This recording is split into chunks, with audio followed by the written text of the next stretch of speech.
Chers amis, bonjour. Alors c'est bientôt Pessah. L'année dernière, on avait enregistré quelques vidéos sur la Haggadah de Pessah et on s'était arrêté aux 4 enfants, à Wabanim. Donc avec l'aide d'Hachem, on va essayer de continuer un petit peu, d'accord? Donc comme on l'avait dit l'année dernière et comme je le répète et à chaque fois, la Haggadah, ce n'est pas une prière. D'accord? Les gens, plein pensent que c'est une prière et d'ailleurs d'où l'expression « fini la prière qu'on peut commencer à manger ». Non, la Haggadah, c'est pas une prière, la Haggadah, c'est un récit. Et c'est pour ça qu'il faut impérativement préparer le récit. C'est sûr et certain que si on arrive à la table du Seder et on commence à lire en hébreu ce qui se passe, ou lire en phonétique, parce que beaucoup de gens veulent lire la Haggadah en phonétique, c'est une grande erreur. D'accord? C'est une grande erreur. Peut-être qu'on a accompli la mitzvah, peut-être, je ne sais pas, mais c'est sûr qu'on n'est pas arrivé au but de la mitzvah. Le but de la mitzvah, de la Haggadah, c'est quoi? C'est justement d'éveiller le public, d'accord, les enfants, d'éveiller la famille, d'accord, à cette émouna, à cette croyance, à cette foi que Hachem nous a sortis d'Égypte, d'accord, et d'ancrer dans le cœur de des petits enfants, des enfants qu'on aura à table, ou des gens qui sont éloignés, cette croyance, cette volonté donc de poursuivre l'héritage du Ham Israël. Et c'est sûr et certain qu'on n'arrivera pas à son but si on prend la Haggadah simplement en la lisant. D'accord? Moi, ce que je conseille, c'est vrai, bon, les gens, ils ont du mal à ne pas lire en hébreu ou ne pas lire en phonétique. Il y a un côté superstitieux de ne pas avoir lu exactement ce qu'il y a en hébreu. Mais au moins, s'arrêter sur la traduction française expliquée. Alors, c'est ça aussi le problème de la traduction française, c'est que des fois, la traduction, elle est trop française. Il faut même un dictionnaire pour essayer de comprendre ce qui a marqué. Alors, il y a des Haggadot où même la traduction est bien expliquée. Mais c'est sûr et certain que pour réellement réussir cette soirée-là, il faut préparer.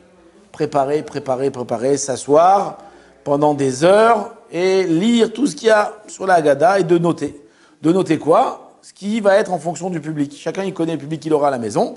Alors si à la maison vous avez des philosophes, alors attardez-vous à des commentaires qui sont liés à la philosophie de la fête. Si vous avez des enfants, alors attardez-vous aux petites choses qui sont mignonnettes, qui les éveillent. Si vous avez grand public, alors un peu comme ça, d'accord? Si il y a des gens qui aiment les histoires, racontez des histoires. Enfin, en tout cas, il faut adapter le soir du Seder. Il ne faut pas être, quel mot employé, il ne faut pas être un bœuf à vouloir absolument faire le Seder comme ça à la dure, que ce soit une soirée antipathique. Le soir du Seder, c'est une soirée familiale, tout le monde se réunit, ça doit être sympathique. D'accord? Ça doit être agréable, ça doit être... c'est ça le but de la fête. Hachem, il nous a donné des fêtes, pas pour que ce soit une tannée, pas pour que les gens souffrent pendant 2 heures ou 3 heures avec un dictateur qui est au bout de la table et qui dit faire ci, faire ça, pas faire ci, pas faire ça. Non, t'as pas assez mangé ce matin, recommence. Infernal. Ça existe, hein? Ça existe.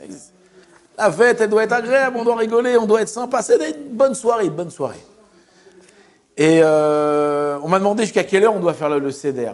Alors, je sais pas, il n'y a pas d'heure. Comme on dit... Kol à Marbel et Saper, à Rezemi Choubar, tout celui qui arrive à captiver le public et à parler, qui parle. Donc tu peux parler, parle toute la nuit. Hein? Non, le Atratzot, c'est de manger la ficomane. Mais le récit de la sortie d'Égypte, comme il y a marqué dans la Haggadah, que les Chachamim jusqu'au lever du jour.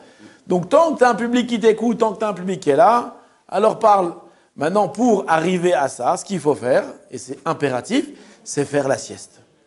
D'accord? Tu prépares tout, on a tout préparé, tout mangé, et c'est de rentrer, de prendre les enfants, de prendre tout le public et d'aller dormir pendant au moins 2-3 heures avant la fête. Alors c'est vrai que les gens, ils aiment bien courir, aller au mikvé, aller faire les matzot, tout ça c'est extrêmement extraordinaire, magnifique.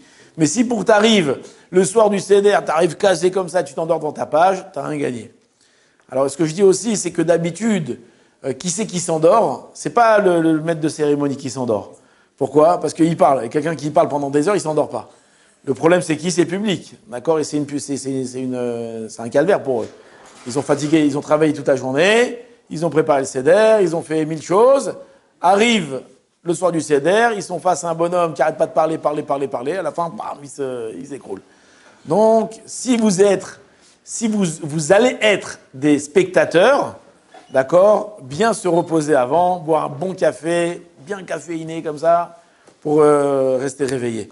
Il y a un autre problème aussi qu'on dit toujours, c'est la faim. C'est vrai que d'après la halakha, on n'a pas le droit de manger la veille du Seder, on doit rentrer en appétit pour manger la matzah avec appétit. Le problème, c'est que quand ça s'allonge trop, alors on n'a plus de patience, d'accord? Comme on dit l'expression, vente affamée n'a point d'oreille, et là, plus personne n'écoute parce qu'ils ont faim. Donc le conseil qu'on donne, c'est de manger avant le seder. Ça veut dire quoi avant le seder? Avant de partir à la synagogue, comme ça le Rav David Cohen dit de faire, de servir à toute l'assemblée des pommes de terre et des œufs. D'accord? Là, on ne rentre pas dans des problèmes ilchatiques compliqués. On sait bien bourrer le ventre avec ça. On va à la synagogue, on revient, on n'a pas faim. Et la faim, elle va revenir quand? Elle va revenir au moment de la matzah, Bezrat Hashem. Au moins, on ne sera pas dérangé. Et une autre chose, je dis, que s'il y a des gens à table qui sont dérangés, vas-y, dépêche-toi, on a faim, ils ont qu'à manger. Ils ont qu'à manger, pas de problème. Qui mangent et qui nous laissent tranquilles. C'est-à-dire quoi, qui mangent? Je ne veux pas commencer à se faire des sandwichs et une séouda. Qui mangent des petites cacahuètes, ils mangent des petites choses qui les maintiennent éveillés.